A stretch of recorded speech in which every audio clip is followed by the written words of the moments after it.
आपण पाहत आहात एसकेएम न्यूज सलमान सय्यद सोबत. आज पाथरी तहसील कार्यालयासमोर आमच्यासोबत मातंग समाजातील कार्यकर्ते आहेत. त्यांनी पाथरी तहसीलदार यांना एक निवेदन दिलेले आहे.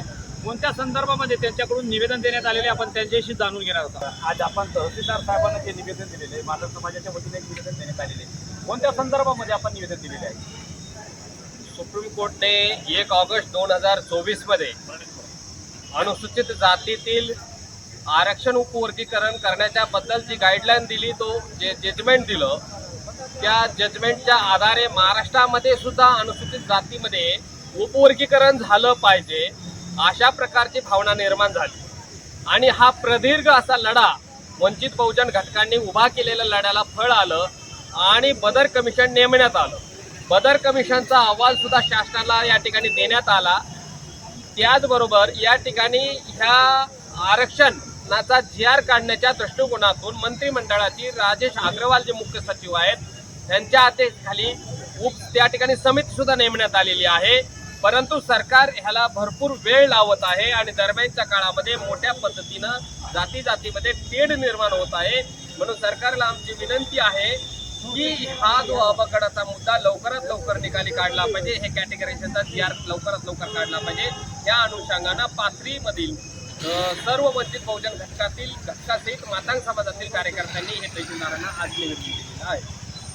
आणि तुम्हाला सर्वांना सांगण्यास मला आनंद वाटतोय की ह्या अवघड आरक्षण उपवर्गीकरणाला अनेक संस्था आणि संघटनांनी सुद्धा मोठ्या पद्धतीनं पाठिंबा दिलेला आहे. बामशिपचे राष्ट्रीय अध्यक्ष वामन मेश्राम साहेबांनी सुद्धा जो जातीमध्ये जे भांडणं लागत आहेत, भांडणं मिटविण्याच्या भूमिकेतून त्यांनी त्यामध्ये सकारात्मक हस्तक्षेप करत अवघडाच्या आरक्षणाच्या मुद्द्याला या ठिकाणी पाठिंबा दिलेला आहे. त्यानंतर लवजी क्रांती मोर्चाचा प्रदेशाध्यक्ष नात्यानं मी विकास पात्रीकर यांनी सुद्धा अवघड आरक्षणाला या ठिकाणी पाठिंबा दिलेला आहे.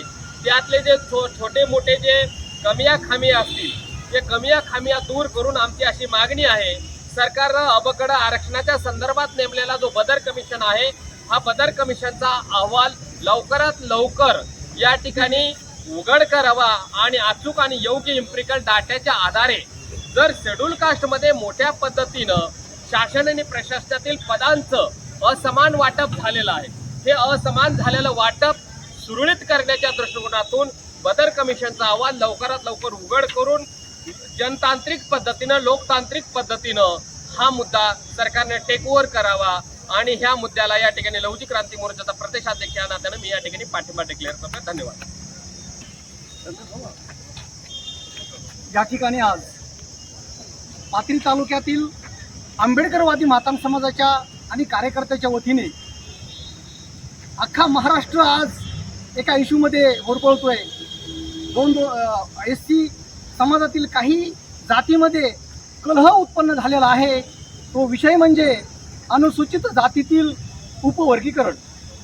सर्वोच्च न्यायालयानं जेव्हा यावरती निर्णय दिला, त्यानंतर भारतातल्या 1-2 स्टेटमध्ये नाही 2-4 स्टेटमध्ये या विषयावरती या राज्य सरकारने भूमिका मांडली आणि त्या ठिकाणी ज्या SC समाजातील जातीच्या मागण्या होत्या उपवर्गीकरणाच्या, त्या अनुषंगाने तेथील तो लागू करण्यात आलेला आहे.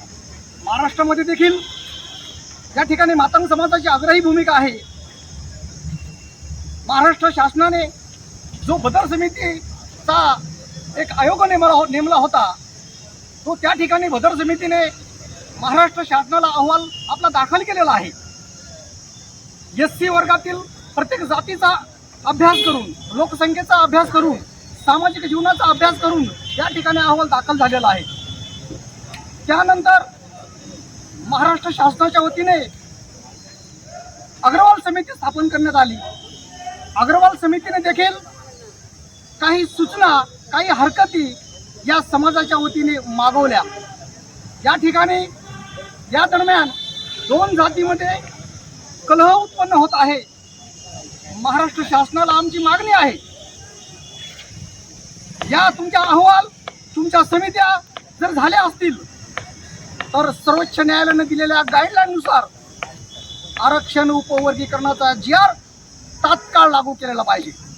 आणि या या GR मध्ये, या शासन निर्णयामध्ये 59 जातीच्या वंचित घटकाला न्याय मिळालेला पाहिजे. या अनुषंगाने या ठिकाणी आज आम्ही माननीय तहसीलदार साहेबाच्या वतीने मार्फत माननीय मुख्यमंत्री, माननीय मुख्य सचिव आणि सामाजिक न्याय मंत्री यांना हे निवेदन देत आहोत. या ठिकाणी शासनाला आम्ही विनंती करतो, जर यापुढील काही काळामध्ये सदृढ शासन निर्णय जर पारित नाही झाला तर या ठिकाणी SC समाजातील वंचित घटकाच्या वतीने मोठं आंदोलन करण्यात येईल. धन्यवाद. तर आज पाथरी तहसील कार्यालयावरती मातंग समाजातील आंबेडकरवादी विचारसरणीचे सर्व कार्यकर्ते, SC वर्गाचं अबकडक क्लासिफिकेशन झालं पाहिजे हा तो GR आलेलाच आहे. सुप्रीम कोर्टानेही गाईडलाईन दिलेली आहे, त्याच्यावरती हरकती सूचना पण मागवलेल्या आहेत. मग ह्या सरकारचा काय प्रॉब्लेम आहे की हे तात्काळ लागू का करत नाहीयेत, याच्यासाठी आम्ही आजचं हे निवेदन दिलेलं आहे की जो अबकडचा जो मुद्दा आहे, आरक्षणाचा जो GR आहे, हा तात्काळ इथल्या शासनाने लागू करावा, यासाठी आम्ही आज या ठिकाणी निवेदन दिलेलं आहे. कारण या शासनानं या समाजाचा अंत पाहू नये आता, कारण यांनी हरकती सूचना मागून तेढ निर्माण करण्याचं काम केलेलं आहे. संविधानाच्या कॉन्स्टिट्यूशनने आम्हाला अधिकार दिलेला आहे आणि सुप्रीम कोर्टानेही गाईडलाईन दिलेली आहे. तर शासनाला एवढीच विनंती आहे की लवकरात लवकर SCचं अबकड आरक्षणाचं वर्गीकरण झालं पाहिजे, अन्यथा पूर्ण महाराष्ट्रभर, पूर्ण देशभर आम्ही अशा पद्धतीचे निदर्शनं, आंदोलनं, ज्या पद्धतीचं काही आंदोलन आम्हाला करता येईल त्या प्रकारचे आंदोलन आम्ही करू आणि अबकड आरक्षण झालं पाहिजे यासाठी अहोरात्र आम्ही समाजामध्ये काम करू आणि रस्त्यावरची लढाई लढू. आज पाथरी तहसील कार्यालय येथे आंबेडकरीवादी मातंग समाजातील सर्व समविचारी संघटना आणि कार्यकर्त्याच्या वतीनं SC मधील उपवर्गीकरणाच्या अनुषंगाने निवेदन देण्यात आलेलं आहे.